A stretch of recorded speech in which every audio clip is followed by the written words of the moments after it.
दिल्ली सहित पूरे उत्तर भारत में दिवाली के 14 दिन बाद वायु प्रदूषण गंभीर स्थिति में है। वायु प्रदूषण का स्तर खतरनाक लेवल तक पहुंचा हुआ है। प्रदूषण से लोगों की सांसें फूलने लगी हैं। मौसम विभाग के मुताबिक विजिबिलिटी बहुत कम है। AQI के बढ़ने से लोगों को सांस लेने में दिक्कत हो रही है। साथ ही आंखों में जलन होने से लोग परेशान हैं।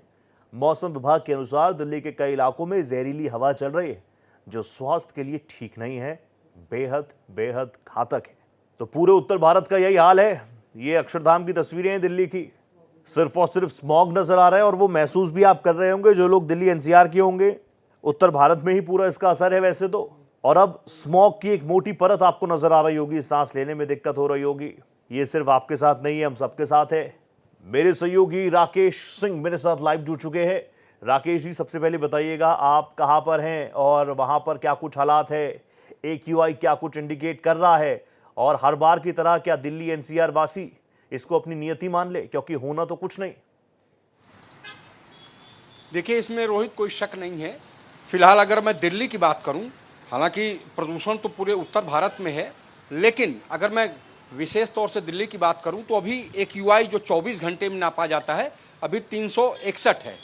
यानी कि दीपावली के मुकाबले AQI कम है, लेकिन फिर भी दिल्ली की हवा जहरीली बनी हुई है। आपने सुबह देखा होगा कि जैसे ही लोगों ने अपनी आंख खोली, नींद से जागे, उन्होंने देखा कि दिल्ली के वायुमंडल में एक चादर सी फैली हुई है। तो उसको कुछ लोगों को गलतफहमी थी कि यह फॉग है, जबकि स्मॉग था। थोड़ा सा अंतर है फॉग और स्मॉग में। फॉग होता क्या है कि जो रिलेटिव ह्यूमिडिटी होती है जब 75% और उससे ऊपर हो जाए तब फॉग होता है। और जैसे ही वातावरण में हानिकारक गैसें और डस्ट मिलते हैं, वैसे ही जो वो होता है वो स्मॉग होता है।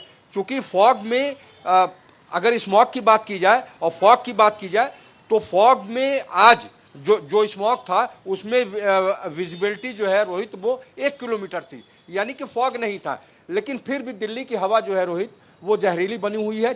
उसका एक सबसे महत्वपूर्ण कारण है, उसका महत्वपूर्ण कारण ये है कि जो हवा की गति है वो बहुत कम है।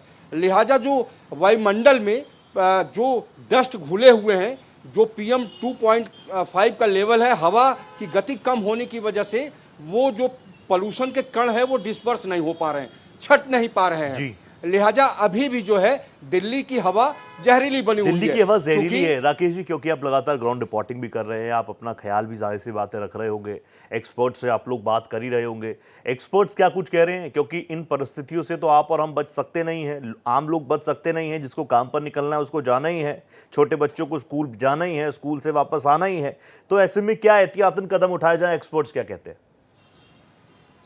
देखिए, अभी ग्रेप 2 का दूसरा चरण लागू है। क्योंकि जब हवा जहरीली हो जाती है, बेहद खराब स्थिति में रहती है, तब ग्रेप 2, इसके बाद ग्रेप 3, इसके बाद ग्रेप 4। अभी ग्रेप 2 की स्थिति है।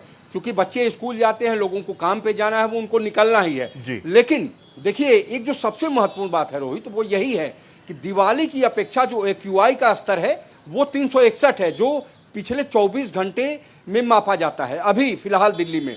लेकिन जैसा कि मैं बता रहा था कि हवा जहरीली क्यों बनी हुई है, जो हवा की गति है वो बहुत कम है। जो पार्टिकुलेटेड मैटर जो घुले हुए हैं हवा में वो डिस्पर्स नहीं हो पा रहे हैं, छट नहीं पा रहे हैं। सबसे महत्वपूर्ण कारण यही है। क्योंकि जब दीपावली, जब 31 अक्टूबर को दीपावली मनाई गई, तमाम ऐसे फैक्टर्स हैं जिस पर आप बात करना चाहेंगे, रखना चाहेंगे। आगे भी मैं आपसे जुड़ूंगा, इस बारे में विस्तार से बात करेंगे। फिलहाल बहुत शुक्रिया आपका राकेश।